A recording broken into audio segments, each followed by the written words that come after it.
पलूस खून प्रकरणी चौकशीसाठी अल्पवयीन मुलासह महिला ताब्यात. पलूस शहरातील कुंडलवेस परिसरात घडलेल्या संजय प्रभाकर परांजपे वय वर्ष 65 यांच्या खून प्रकरणाला नवे वळण मिळाले आहे.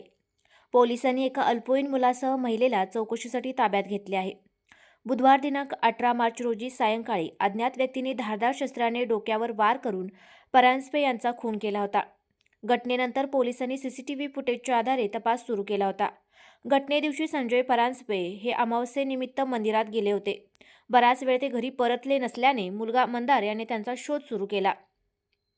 त्यावेळी त्याला अपार्टमेंट परिसरात रक्त सांडलेले दिसते. स्थानिक व्यक्तीसह परिसराची पाहणी केली असता जिन्याखालील अडगळीच्या जागेत परांजपे यांचा मृतदेह रक्ताच्या थारोळ्यात आढळून आला. घटनास्थळावरून परांजपे यांचा मोबाईल लंपास करण्यात आल्याचे समोर आले. त्यानंतर पोलिसांनी मोबाईलच्या लोकेशनचा मागोवा घेण्याचा प्रयत्न केला, मात्र मोबाईल बंद असल्याने अडचणी निर्माण होत होत्या. दरम्यान शुक्रवारी 20 मार्च रोजी परांजपे यांचा मोबाईल सुरू केल्याचे तांत्रिक तपासात स्पष्ट झाले. तत्काळ पोलिसांनी मोबाईल ट्रेस केला असता तो एका अल्पवयीन मुलाकडे असल्याचे निदर्शनास आले. त्यानंतर पोलिसांनी त्या मुलाला ताब्यात घेतले.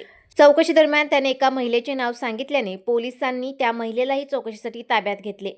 पोलीस अधीक्षक संदीप घुगे यांनी पलूस पोलीस ठाण्यात भेट देऊन चौकशी केली. सध्या दोघांचीही कसून चौकशी सुरू आहे.